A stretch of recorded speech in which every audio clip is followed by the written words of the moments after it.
Et bonjour à tous, j'espère que vous allez bien, ici Damien du collectif Teammate pour un nouveau tutoriel. Aujourd'hui, tuto un petit peu spécial, je suis en compagnie de Kevin et on va vous parler des techniques liées à l'animation et au motion design. Alors salut Kevin. Alors salut Damien, salut à tous. Ça va? Ouais, et toi? Super. Donc du coup, tu peux te présenter un petit peu à tout le monde.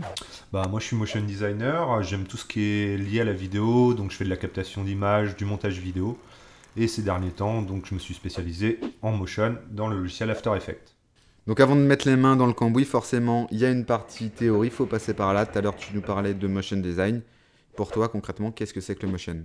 Alors le motion c'est un style graphique qui va être basé sur le mouvement, on va le retrouver pas mal dans tout ce qui est cinéma, dans tout ce qui est film, clip ou film d'animation. Donc du coup, ce style donc, qui est le motion design, est-ce que c'est un style qui est plutôt récent ou pas? Parce que pour moi, je vais peut-être dire une bêtise, mais ouais, c'est assez récent. Je me souviens d'un clip qui m'avait marqué, celui d'Hocus Pocus, Hip Hop. Et du coup, dans ma tête, je me dis, le motion design, ça a explosé vraiment à cette époque. Alors oui et non, les logiciels qu'on va utiliser aujourd'hui pour travailler sont récents.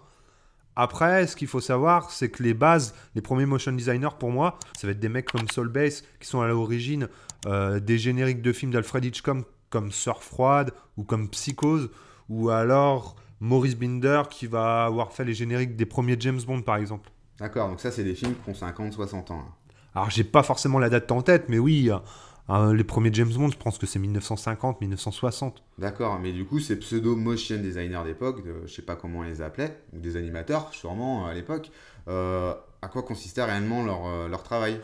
Bah, ils faisaient ce qu'on appelle aujourd'hui de l'animation traditionnelle, c'est-à-dire qu'ils allaient découper des photos, les mettre en place, prendre des vidéos et puis bah, tout monter petit à petit. C'était un travail vraiment de longue haleine.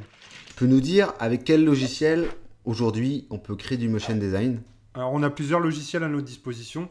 Ça va de Cinema 4D, TV Paint, Flash. Moi, j'utilise particulièrement After Effects. Donc aujourd'hui, After Effects, comment on s'en sert? Bah, on va s'en servir de différentes façons. On va pouvoir faire du compositing vidéo, on va pouvoir traiter de l'image dessus, de la retouche de chromie, des effets spéciaux, du keying sur fond vert, de l'animation. C'est super complet comme logiciel. D'accord, je vois ça. Et du coup, je suppose que la plupart des logiciels Adobe sont compatibles avec After Effects. Alors les principaux, hein, parce qu'on va pouvoir très bien utiliser le Flash avec, ou alors Photoshop et Illustrator sont complètement compatibles. Il suffit après de petites manipulations. Mais c'est vrai que la particularité d'After Effects, c'est de pouvoir en fait importer pas mal de calques différents. Ça va aller de la vidéo, ça va aller de l'image, d'une suite d'images, des vecteurs, du son. Donc prenons l'exemple, je crée un logo sur Illustrator, je peux facilement l'importer dans After Effects pour l'animer. Complètement. Alors je suppose que c'est un petit peu comme en graphisme. Moi je sais que j'ai appris certaines règles de base pour pouvoir faire de la composition numérique. Sur After Effects, avant de se lancer tête baissée dans le logiciel, il faut forcément connaître certaines règles. Alors il y a trois grandes choses importantes à apprendre dans l'animation. Ça va être déjà la première, raconter une histoire. Effectivement, établir un scénario, ne pas partir en roue libre pour savoir un petit peu où on va aller. La deuxième, ça va être se caler au rythme de son animation. Si on met de la bande son, si on met des bruitages, il va falloir que son animation soit calée à ça. Et la troisième, qui est pour moi la plus importante, c'est la vitesse des mouvements. La vitesse des mouvements, d'accord. Tu peux être un peu plus précis? Alors ça, vraiment, c'est important. C'est-à-dire que par exemple, lorsque tu marches dans la rue, tu n'as pas une démarche, ton cycle de marche en fait n'est pas automatisé. Tu ne marches pas comme un robot. Tu donnes des vitesses à tous les mouvements que tu donnes. D'accord. Si tu lèves le bras, si tu clignes les yeux, si tu lèves le coude, tout ça, c'est des mouvements de Ok. vitesse et du lissage de vitesse. Donc c'est très important pour que ton animation ait du rythme. Autre chose à savoir, par exemple, lorsque tu regardes, je sais pas, une balle tomber, elle va le rebondir. Elle va rebondir à une certaine vitesse. C'est pareil qu'une pomme qui va tomber d'un arbre, elle va être automatiquement attirée par le sol. Ça, c'est la loi de la gravité. Ça, c'est des choses qui vont vraiment être essentielles à apprendre avant de se lancer dans le motion. Donc là, tu nous parlais de notion de vitesse, de mouvement, et ça me rappelle fortement un logiciel que j'utilisais à l'époque. D'ailleurs, tu en parles t'en parlais tout à l'heure, tu parlais de Flash. Moi, à l'époque, quand je faisais des sites internet, lors de la création d'un nouveau document sous Flash, on me demandait de renseigner un nombre d'images par seconde. Donc, à l'époque, je ne comprenais pas forcément à quoi ça correspondait, mais je suppose qu'aujourd'hui, sur After Effects, pour comprendre les règles et les bases de l'animation, il faut absolument comprendre à quoi correspond ce nombre d'images par seconde. Alors oui, c'est quand même bien important de comprendre ça. Après, dans le cinéma et dans l'animation, les images par seconde, de toute façon, on en entendra toujours parler. C'est assez compliqué, mais on va simplifier les choses. On va faire comme tout à l'heure avec les motion designers. On va revenir dans l'histoire et je vais simplement te poser une petite question. Vas-y. Toi, est-ce que tu sais qui a inventé le cinéma? Je dirais les frères Lumière. Alors ça, c'est ce que tout le monde pense, mais en fait, les frères Lumière, ce ne sont pas les inventeurs du cinéma. Ça va être les premiers à avoir projeté un film en salle. Il va avoir 3 personnages clés à l'époque. Et le premier, ça va être Étienne Jules Marais. Alors lui, c'est l'inventeur de la chronophotographie.